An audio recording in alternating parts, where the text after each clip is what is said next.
If you guys don't know us, I'm Snow. This is Curt. We sold everything we own, quit our jobs, moved into a van, and drove around the world for almost 7 years. And at the beginning of that journey, there was a lot of emotions going through our minds and a lot of prep work to get ready to be able to do something that adventurous. Now, this episode is going to be about the things you need to do to cross over and travel internationally in a vehicle. For us, that was a camper van, but it'd be any vehicle. Yeah, so this is a pretty comprehensive list. And to start with, I'll just tell you, as things evolved in the van, we kind of developed different roles. And these are not the traditional roles that you think of in lifestyle. But in any event, one of Snow's big roles throughout this whole journey was administration, organization, and a lot of the things we're going to talk about right here. This was her wheelhouse. We kind of came up with 8 big topics, and the first one is the van, or the vehicle. For us, it was the van. What you need to do and be aware of to cross an international border in a van, right? And it was a lot, wasn't it, Curt? Yeah, and there's a couple categories on this. Number one is the administrative stuff. Snow? Yeah, okay. First and foremost, you need to own your vehicle outright. It means you need to have a clean title on it. There are ways you can travel internationally with a vehicle that's still financed, but you're going to need like formal letters from the bank giving permission. Those usually include time frames and specific countries. So if you're going on a journey, then you need to own that vehicle outright. For us, we financed it to begin with. Once we sold our home back in Orlando, one of the first things we did is we paid the van off and we had a clean title. That was very important.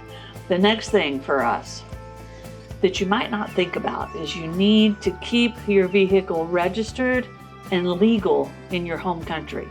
So for us, we live in Florida, and that was a good thing because that means we don't have any yearly inspections, no emission testing, in order to keep our registration current.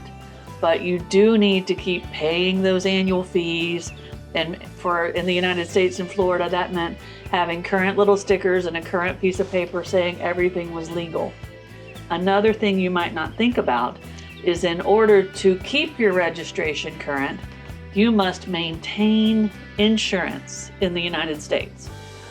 Even though it's not going to cover you in Mexico, Colombia, or beyond, you have to stay current with your insurance. So we had the lowest insurance possible, liability only, cheapest thing you could get, and it cost us about $700 a year. And that was just something we had to do to keep the van legal. And what stinks about that is the coverage really didn't do anything for us other than keep our registration current, which was nice because we could do that online as well and remote. Yeah, that was a fortunate thing about Florida. We cannot give you any advice on other states and stuff. You will need to research that for yourself, whether you need to do inspections and whether everything can be done online. One more little note, because some people would say, well, just don't worry about it. How are they going to know? In Florida, if you have a vehicle that has ever been registered and it's not canceled, and you don't have insurance registered with the DMV, they will suspend your driver's license. So there's no way around this. You have to have insurance. Another thing that we did was in Florida, we only need a back license plate. Some states require you to have a license plate in the front and the back.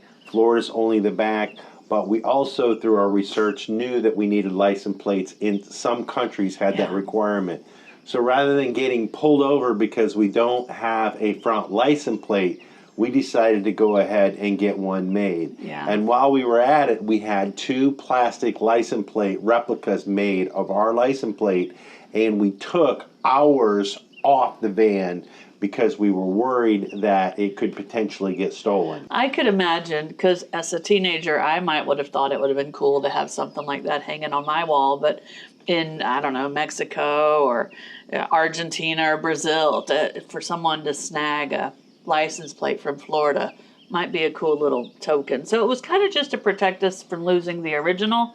And if you are going to plan this journey and you want to do that, you just go on Amazon and search for license plates. And it's plastic. They lasted us the entire journey. 54 countries later, we never got one stolen. We never had questioned about why this is not the original license plate. Of course, we always kept it in the back and were prepared for if we to give an explanation. Yes. And Curt told y'all that I was the administrative guru of our journey and that we each have our own roles. Well, now here comes one of Curt's roles. Well, we had to physically make sure the van was ready. And as you guys know by now, we took 7 months to test drive the van throughout the United States to make sure we had all the bugs worked out. Well, we had decided that we were heavy and we needed more suspension, better suspension. So we got an upgraded sway bar, and we got we added an additional leaf spring, and we had all that done in Arizona. And also based on the mileage that we put on the van through our Farewell USA tour, it was time for the oil change, filter changes, all that stuff. We wanted to get all that stuff up to date and current, so when we crossed over the border, we wouldn't have any problems, and that would give us time before our next service as well. Yeah, and we were getting the van all ready, so we needed to get our bodies ready. Maybe if you're 20 or 25, this isn't as important, but we were pushing 50 at the time, and it was important to us to get complete checkups. All the stuff you need to do when you turn 50, all that fun stuff, mammograms, the dreaded colonoscopies, blood tests, all that stuff. We got ourselves a clean bill of health before we even moved into the van. Physicals, I went to the dermatologist. I mean, we really were dentist, everything. We were very thorough before we left because we weren't sure what the medical system would be like as we traveled around the world. Which brings us to the next one, which is health insurance, having international coverage. Now, when we first started researching this, I didn't know if it was something we needed or didn't need. And if you followed our journey already and you know the whole story, it is something I am incredibly grateful that we went ahead and purchased and had with us for our entire journey. We didn't do your basic travel insurance because we knew this was long term. Now, I don't want to get into giving recommendations of insurance companies because to me, all insurance companies are a pain in the butt and all that. and although the one we chose did pay a lot of stuff, there was some fights along the way, just like with any insurance company. But I will tell you, we used a company called IMG. It's a global insurance company. It covers us in like 170 countries. And the rule was you needed to reside outside of the United States for at least 6 months of the year. So do your own research. Which we absolutely did. Do your own research, but if you want to check that one out, you can. We did have significant claims along the way, and they always came through, at least partially, enough that we can't complain. A couple things you guys might be thinking about. Why not just travel insurance? Well, we were doing more than just traveling. We were living abroad, and we were abroad full time. And travel insurance didn't cover the scope of insurance that we needed. And then I think the other thing to know is that when you have a claim with international insurance, because you're in another country, it's different than the U.S. The U.S. just kind of takes your insurance card, insurance information, and then eventually you get a bill for whatever the insurance company doesn't pay. When you're traveling international, you have to be prepared to pay your medical costs up front, submit that stuff to the insurance company, and then get reimbursed. So for some of you who may be traveling on a razor-thin budget, which we were, but we did have some savings, you might want to consider that because you will have to pay most of your medical fees up front. And we'll probably do a whole video on that because unfortunately we have a lot of experience with health insurance around the world. But I will tell you one thing that is good news. One, the insurance is not as expensive as you would think. If you live here in the United States, you're used to very high rates and it's actually quite affordable. And two, healthcare around the world is extraordinarily cheaper than it is here in the United States. So if you do have something happen, it's not going to be like you're going bankrupt at home. But we'll get into that in a later video. If you guys want to know more about it, let us know down in the comments. But another thing we did was we knew that some countries required specific vaccines. So we went to this company that specialized in this type of thing. Now I want to stop right here for just a minute. If you guys know us, you know this is not a political channel. We do not allow political stuff down in the comments. We like to keep this clean of all the political rigmarole that is going on in our world. So don't go jumping down here bashing vaccines. All of this happened well before COVID, and this was just good common sense for a journey around the world. So there are international travel doctors. We lived in Orlando, which I think might have been a good thing because that's a tourist destination. And there was one that had an office right there. You fill out this long form, you tell them all your intended countries. They print out a report and tell you which vaccines you need. So they came back with us. We didn't need too many. We needed yellow fever, and they suggested that we needed, and the yellow fever was a requirement. We got asked for that at many borders. And the hepatitis vaccines, they suggested we get that. So we did that. The vaccines we got when we still lived in Orlando, the hepatitis vaccine was a 2-shot series. We did our second one right before we crossed into Mexico. Yeah. So the vaccines were an important and necessary step that we needed to do, and that gave us clean bill of health, clean bill of vaccines. Yeah. And from that aspect, from a health aspect, insurance, we were ready to go. We were ready to go. And that brings us to the next topic, which is topic number 3, banking. You want to talk about this one at all? Well, yeah. I mean, think about it. You just can't carry a bunch of cash around. And although our research had demonstrated that had shown us that a lot of countries were cash mostly countries, we needed a way to retrieve the cash. And so ATM online banking is 100% requirement. Now, we had a bank account with Wells Fargo, and we could do all our banking online. But we found two things. One, you need to be prepared for if something goes wrong, because if you're out there in the middle of a country and your card doesn't work for whatever reason, we suggest you have 2 bank accounts. So we had our Wells Fargo that we had for years, and we were going to add a second bank account, and we started to do some research, and we found some pretty interesting stuff on some online forums, and that was that you need to be prepared for international ATM fees. So if you're just at home or whatever, some ATMs may hit you for $1 or whatever here and there if it's not your bank's ATM. Well, international ATM fees are like $5 every time, sometimes more. So that cost can add up quite a bit for a few reasons. One, $5 is a lot all by itself, but 2, you don't carry a lot of cash on you when you're in these other countries, kind of for safety reasons. So you're going to be making multiple visits to the ATM. You may go 2 or 3 times a month just to keep some cash on hand. Go ahead. Well, I was going to say another thing that we learned along the journey, we didn't know this going in, is that a lot of the ATMs in these other countries, because the cost of money is so different, that the limits on the ATM draws sometimes were pretty low, like sometimes $20 or $50. And so to get any significant amount of money, you'd have to make 3 or 4 withdrawals. So the Charles Schwab covering the ATM fees. Well, we haven't told them Charles Schwab yet. We haven't told them what we discovered. So when we were picking our second bank, Curt just gave it away. Spoiler alert. We chose Charles Schwab. And their selling factor for anybody that's going to be long-term international is they will refund you all of your international ATM fees. And that can easily be $50, $60, or $70 a month, guys. So if you're going to go on a long overlanding journey, or even if you're just going to go down to Mexico for 3 months in your vehicle camping, go open you a Charles Schwab account and have that card with you. Yeah, additionally, one thing we noticed is that for exchange rates, if you put an ATM in a local card, a lot of times you get an exchange rate.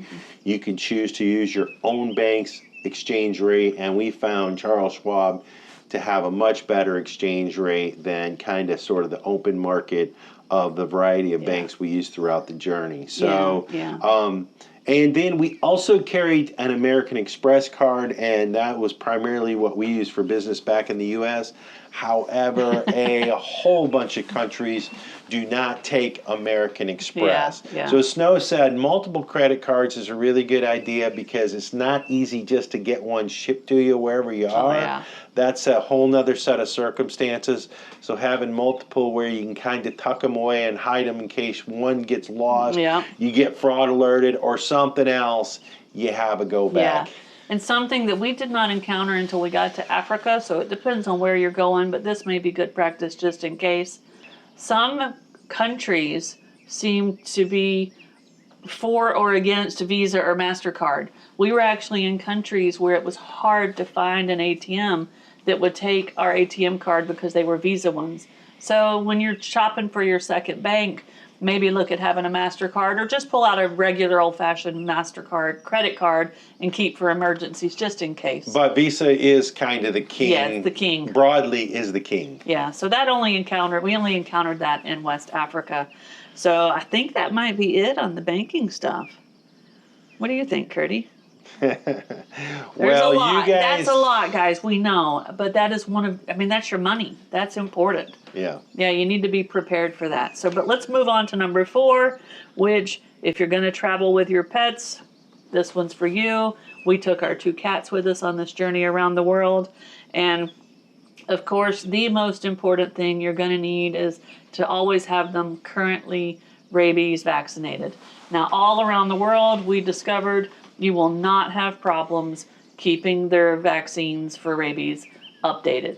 Any vet in any country is going to be able to do that and give you a formal piece of paper saying you did it. If we could, I liked to keep them all their vaccines. All their distemper, all that stuff you would do, because they're out and about in these countries where there are a lot of pets that unfortunately aren't vaccinated. You're not going to be able to do that in every country. Some countries aren't going to offer those other vaccines, but anytime we could, and if it was time for their vaccines, we did give them those. You will need an international microchip. Most vets in the United States, that's what they're going to put in to begin with. But when you go to your vet, you need to tell them, I'm going to be traveling international. I need an international chip. They're different. There's a different number of numbers in the code or something. There's like 16 digits or something. But that's going to be required. When you go to leave the United States, you're going to need a health certificate. Within, I don't know, maybe like 10 days of crossing the border, that needs to be from a USDA certified vet. So we're not going to get into a ton of details, but just know that not any vet can give you this. Well, just a couple quick comments. Number one, a lot of borders, a high percentage of the borders, we were required to show the cat information. And when we did that, whether it was at the vet or at the border, they scanned that chip. So that's a big deal. Now, some people cross the borders with their pets without having all this stuff. There was no way we were going to take that chance, because when you get in a country and you want to take your cats out, or your pets out, the last thing you want to do, that we wanted to do, was have any problems. Yeah. So keeping all our paperwork up to date with our pets, getting them checked in and checked out of a country was huge. Yeah, yeah. And I will say some borders didn't care. They didn't have the time to look at the paperwork or anything, but we never really just crossed without telling a border. We would always say we have cats, and they might just wave you on, or they might point you over to some, door hidden over in some alley where some little man was in there and he would stamp you. But we always tried to do everything right. One more thing I will add to this: if you're traveling in and out of Europe, if that's on your plan at all, you're going to want to get something called a titer or a titer test, T-I-T-E-R. And that is a blood test on your pet that ensures that there are actually antibodies to rabies in their blood. Once you do that test, you never have to do it again, as long as you keep their rabies certificates current. But if you leave Europe and you want to come back in, especially if you're coming in from a country that has a lot of rabies, you are going to be required to have that. So that's just a little note. We didn't have to deal with that until we got to Europe. Yeah, we didn't deal with it in Mexico Yeah. or anywhere in the Yeah. Americas Yeah. once we left the U.S., but we definitely did in Europe. Yeah, that's a European thing. So that's kind of the technical paperwork part of taking pets with you. And that's also a lot and could change. And I will tell you that it is something you need to take seriously, because there are countries like Costa Rica and I believe Nicaragua that are it was Guatemala, that are very strict on the import and export of pets. A lot of countries Yeah. pay special attention to it. Yeah. So you just kind of know that. And another thing that every single country pays a lot of attention to is the documentation. Yeah, they like to see the paperwork, or at least pretend like they're looking at the paperwork, because I don't know if they could always read it because it was in English, but they didn't care too much. All right, that's enough on the paperwork of the cats. We also thought about the safety of our kitty cats. We had taught them to walk on leashes. Now it's completely up to you, but we did not allow our cats to run free, and the main reason for that was there are a lot of stray dogs around in Latin America and around the world. And we moved so much, we were afraid if something startled them and they ran off, they might not be able to find their way back to the van. And that scared me to pieces. So they always walked on a leash. We had the screen door to help keep them within the van. We had carriers if we needed them. So like when it was time to go into the vet, or if they had to go inside the offices at the customs buildings at the borders, we had carriers, not just leashes. And then you want to talk about their comfort in the van, because that was a big question we got asked a lot. Well, don't mean to make this video all about cats, but we did want to make sure that they were comfortable when we were away from the van. We had 2 Max Air fans that would circulate the fan, the air in the van. We also had the air conditioner. We had window covers. We had insulation. We had the screen door. Of course, that didn't come into play when we were away from the van, but it always did when we were in the van. And so there was a lot of things to do to keep the van comfortable while we were away. And I'll be honest with you, our cats, and we've learned this over time, enjoy it a bit warm. I mean, even times when maybe we were a little concerned, we'd come back to the van, and Van would be sitting in the window in the sun, like laid out, getting sun. So it was never a problem for us, but something we considered going in, and we definitely had the climate control inside the van to take care of them when we weren't there. Yeah. All right, so number 5, documents you are going to need for you and your vehicle. You're going to need the van title. We already told you need to own the van outright. So you're going to need the title to your van. You're going to need the current registration that shows all your fees at your home country are paid. You're going to need your vaccine certifications in some countries. So mainly the yellow fever one. So you need the driver's license from your home country. If you're from the United States and your license is written in English, you are likely not going to need an international driver's license anywhere in the Americas. But if you're going to travel to other destinations, you may. So it may be something you just go ahead and see about getting before you leave. In terms of international driver's license, we definitely needed it in Europe. I don't know if we needed it, but we used it in Europe, and we definitely needed it. It was a necessity in Africa. It was a requirement in Africa. You're going to need your passport, and you're going to want one with lots of empty pages, which is exciting. If you're going to lots of countries, that is. We actually ended up filling up ours, and we needed to back up for additional, so yeah, it's a thing. It's a thing. You're going to want one with a lot of empty pages. You're going to want to make copies of all of this stuff. You're going to need them from time to time. So I just kept a big binder with little dividers, and you had the driver's license copies, the passport copies, and so on. So you could always get a copy of anything you needed quickly. And I will say, this is something that Snow's expertise came into play. The organization having everything in specific little files and folders. So whenever we got to a border and or we got pulled over by the military or the police, which you will encounter those types of stops, it was really professional to be able to just reach down, pull out any copies of what they needed and give them the copies. That way we didn't have to give them the originals. It also showed that we were prepared, and it eliminated lots of opportunities for kind of debate and back and forth and potential bribes. Yeah. So this thing right here, not only at borders, being prepared, having the copies, helped throughout the entire journey. It's an important part of getting ready to go international. You're going to want to keep these originals with you. Just put them in a safe place in your van. Every once in a while, you're going to get called out at a border that you're not giving them an original copy of the title or something like that. And you need to be able to retrieve them, but never give that out unless you absolutely have to.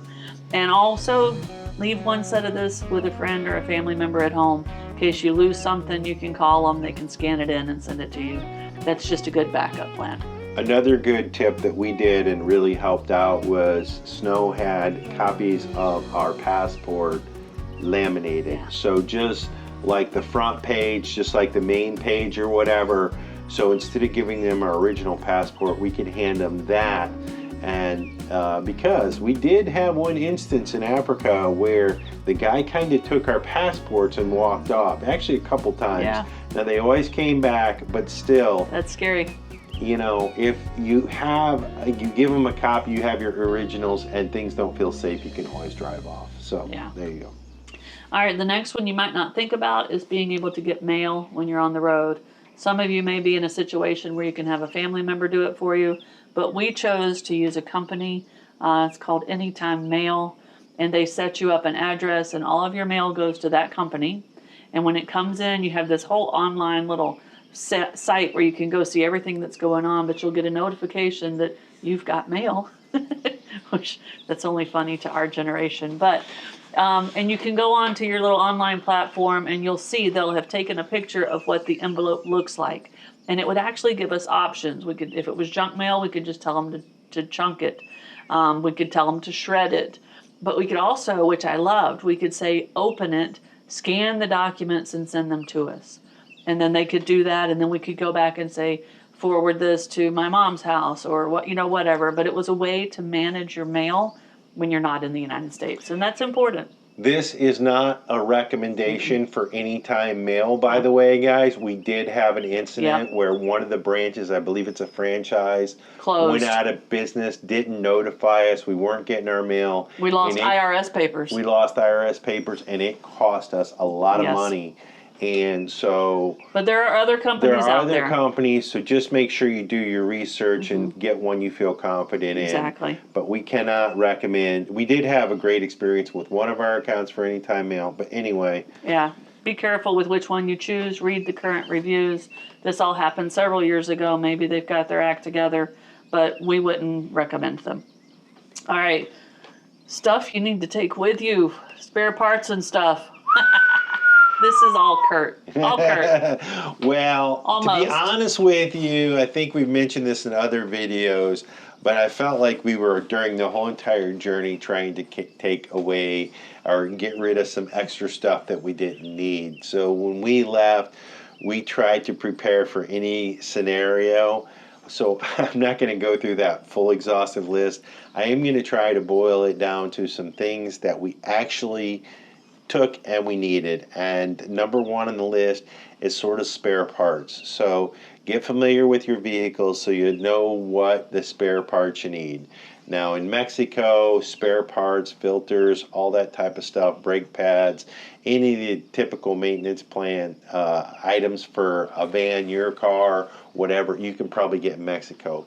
Once you start getting away from there, it's a whole nother game. Even when you go to some established international companies, because you have an American vehicle and not an international vehicle or a vehicle from that country. So it is wise to be aware of some wear parts that you might need to take specifically for your vehicle. And then for the house portion of it, the van build itself. You know, I built that van, so I knew I wasn't going to be able to take it to other places and necessarily get it fixed. I had a big tub of plumbing fittings, for example, different bits of pipe, different fittings, different clamps, all that type of stuff, as well as an electrical box, again, for connectors, wires, switches, fuses, anything that might go wrong I could fix. And then we had a whole bucket for different types of fasteners, duct tape, screws, wires, all sorts of different mounting brackets, ratchet straps, all that type of stuff, little foam bits in case you have a vibration and noise, you can stick that, double-sided tape, all that type of stuff we had in another tub. And so basically the concept was if anything broke down, we would have the stuff to fix it, and then also another thing is the tools to fix it. And so I think my idea was to have tools to fix anything, and also along the journey, if we got somewhere where we needed to do a remodel on the van, we could do some slight modifications and remodels. Not a complete rebuild, but still I was mindful of that, and I can tell you that I had probably quite a bit more tools than I needed. Another thing to think about is stuff that you can't necessarily, that you get in the United States that's not easy to get. So prescription items like glasses, contacts, other things like that. Sometimes the systems are a little different, and so sometimes it's just easier to take some stuff like that to get along the way. And I think medicine's also in that category. A few things on the medicine is if you have a prescription, go to your doctor when you're getting ready to leave. Get 3 months. Tell them you're going on a trip for 3 months. You'll be able to get 3 months worth of your medication here in the United States. That will give you time once you're in the other country to figure out how to source your prescriptions. I will tell you that it is going to be relatively easy to get almost any medication down there in all the other countries. It may require in some countries, if it's an antibiotic, a doctor visit. The heavy pain pills are, of course, going to be monitored, but any kind of just day-to-day prescription, you're going to be able to get incredibly affordable almost anywhere. So don't worry about that, but that'll give you 3 months to kind of be ready and have to deal with it. Over-the-counter medications. I'll use the example of Tylenol PM. You are not going to find that anywhere else but the United States. Dayquil, NyQuil, just some of our basic over-the-counter medications that are available here in the United States, you are not going to find in most of the world, and you will miss them. So take you a little stash of some good cold medicine, and I mean, you can get Tylenol and aspirin and ibuprofen and that sort of stuff around the world, but anything that'll help you sleep, that seems to be difficult as well. Benadryl, too. You can find Benadryl, but the kind we have in the United States is kind of unique. But as Snow said, you can find most of the medicines. You can find good doctors, good health care. So I wouldn't get overly concerned about that. You can deal with most of that along the way. And as I said, we overpacked for this journey, and clothes would fit in that category. And we had winter clothes, and we had beach clothes, and we had summer clothes, and this and that and the other. Ski clothes, all sorts of clothes. We had a snowboard. I had my snowboard. Yeah, we did that somewhere. Snowboard boots. And to be honest with you, we ended up chasing the weather most of the time anyway, meaning the moderate climates. We are not set up to live in the harsh winter in the van. And so a lot of that extreme cold stuff, we carried all around the world and never took out of the bag. Yeah. So and to close this topic out, you just need to know that emergencies are going to arise. Something is going to break that has to be replaced, that you're going to have to get shipped in from somewhere. And the overlanding community is really good at stepping in and helping each other when something like that comes about. And you can ask around, and there will be campsite owners that are just experts at helping with that kind of thing. Hans in Ecuador as an example, but you're going to have support along the road because the overlanding community is just good that way. So don't panic. If you forget something, you'll be able to figure it out. Which brings us to, what are we on? Oh, number 8, internet and cell phone. Well, there's not a one-size-fits-all for this. We started off with Google Fi because Google Fi had a really nice international plan, and so they had agreements with sort of the best providers in most countries, a lot of the countries, and it worked phenomenal for a couple years. But there's some fine print. But I think they only allow you to do that for maybe 6 months or 2 years. In any event, we eventually got cut off of the international service of Google Fi. and we started using eSIMs. local SIM cards. Yeah. Most countries have local SIM cards. It can be a bit of a pain. They're not all necessarily configured to work for US phones, but there are workarounds. So if you find the right person, you can get it going. And generally speaking, data and all that stuff, texting, WhatsApp, is all much cheaper in other countries, much cheaper. Some countries it was just really super cheap. So there's Curt over there working on a phone card for El Salvador. Okay.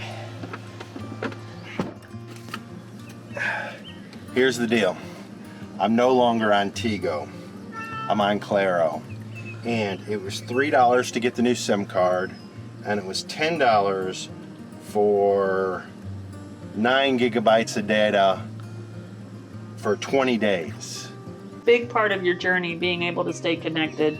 I would still say if your trip's only going to be for 6 or 8 months, Google Fi is probably still a good option you can check into. If it's going to be long term, if you're really tightly budgeted and you're pretty tech savvy, then at each border just pick up a SIM from that country. It's going to take some time and some headaches and all that, but that is the most cost-effective way. But now here over the past couple of years, there are eSIMs. We used Airlo quite a bit once we got comfortable with them. Yeah. They're expensive, Yeah, but they're very convenient. But as Snow said, it was super convenient. You didn't have to worry about the incompatibility with the local SIMs, chasing around, trying to find where you can get a card, hustled by somebody at the border who sells you a SIM card. It's a convenience factor. There's stuff that it makes an eSIM worth the value, but when you're uploading content and doing stuff like us, it's almost cost prohibitive. Now, when we started this journey, they didn't have Starlink. Starlink wasn't a thing. And somewhere along the journey, I think when we were in Europe, we ended up investing in Starlink. We got the Mini, and we used that. Now, that was not good in all countries. For example, Namibia and South Africa didn't allow you to use Starlink. And I will tell you, after using it and then not having it, we missed it sorely. If you're going on a journey and you're prepping right now, Starlink is a requirement for your van. It just really is. And we would never go international without having one on our van again. Yeah. Unfortunately, the first 5 years of our journey, it wasn't an option, but it did make things a lot easier. So those are 8 things you need to think about if you're going to take your vehicle traveling international. And what I will say is Snow, again, did a phenomenal job of having us, if anything, over-prepared. Which should, in theory, give you a level of confidence, which I think we did have to some degree, but we were still nervous, we were still anxious, and although in our previous life of traveling through planes, we've been in other countries, we've crossed borders, we've driven across the Canada border, this kind of was a threshold of heading into Mexico that gave us both kind of quite a bit of anxiety, and we're going to talk more about that in the next video. So, sorry if this was too technical, but it's information you need if you're thinking about this journey for yourself. With that, we get into the emotional side of it, which was big, guys, especially for me. Were we afraid? Absolutely. We'll see you to talk about that in a few days. Cheers, guys. Cheers. Now that's a wrap on this adventure. But if you loved joining us, make sure to hit the like button and subscribe to our channel. Don't forget to hit that notification bell too. That way you're always the very first to know exactly when our next video drops. And for all the updates between videos, come follow us over on Facebook and Instagram.